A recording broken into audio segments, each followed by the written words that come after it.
Chapter 3.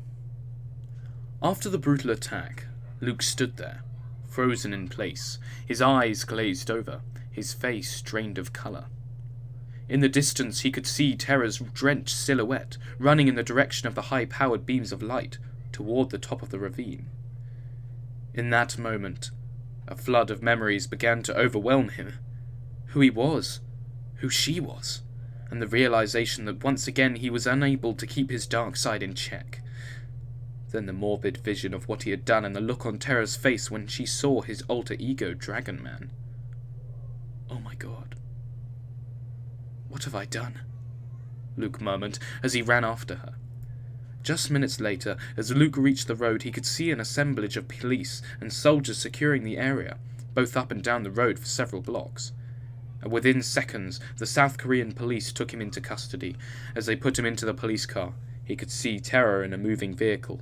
As their eyes met, tears were streaming down her face. Meanwhile, at Star Investigations, Milwaukee, Wisconsin, a world news report aired on a 60-inch TV in the main office.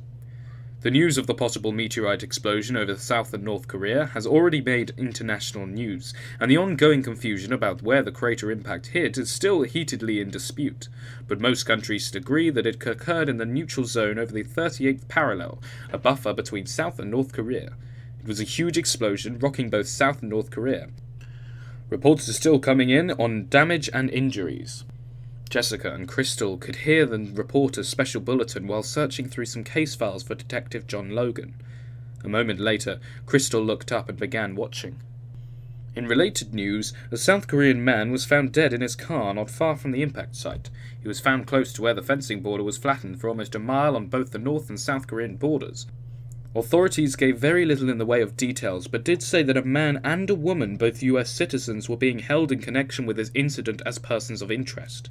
The names of those involved were being withheld pending notification of family. Crystal looked over at Jessica. Have you been paying attention to this newscast? Yeah, a meteorite exploded over Korea.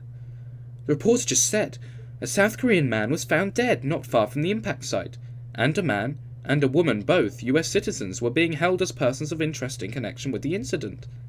And what if it was Terra and Luke? What are the chances that it could be them? Yeah, it's probably nothing. The authorities said they would notify the family, and no one has called us.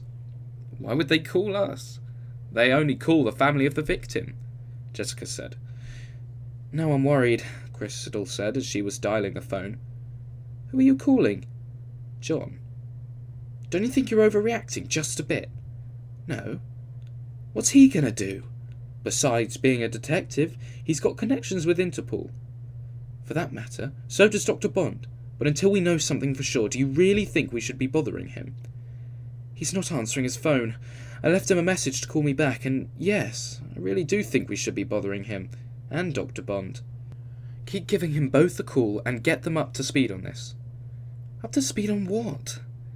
I've got a bad feeling about this. Jessica sighed. Okay, if you feel that strongly about it. Within the hour, John Logan and Dr. Bond arrived at Star Investigations. John's expression was one of concern, as was Dr. Bond's. I know it's probably nothing, but I'm worried, Crystal said. Rightly so, Dr. Bond said. You were right. They are holding Terra and your brother, Logan said. Crystal shot John a hard stare. How do you know about this? John cut in. I already made the call. Are they all right? Jessica asked. No word on that yet. We should know soon enough, though. What exactly happened out there? Crystal said.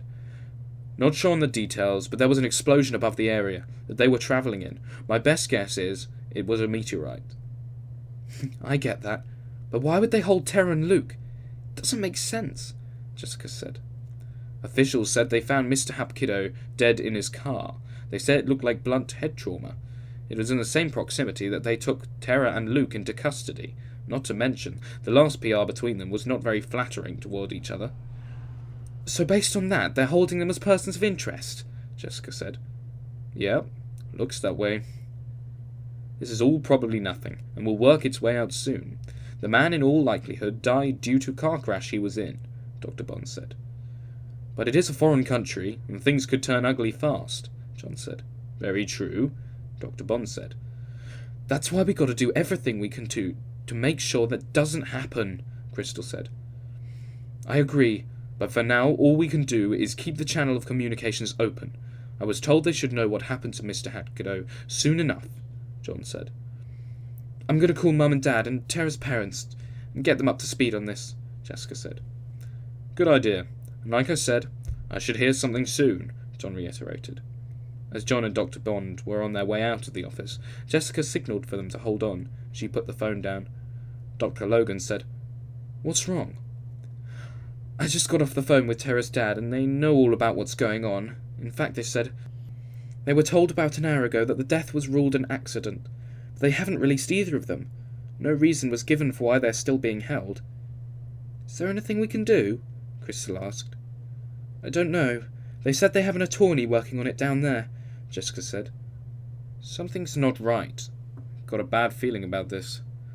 I better get out there now. We'll talk soon, John said, and he and Dr. Bond rushed out of the office.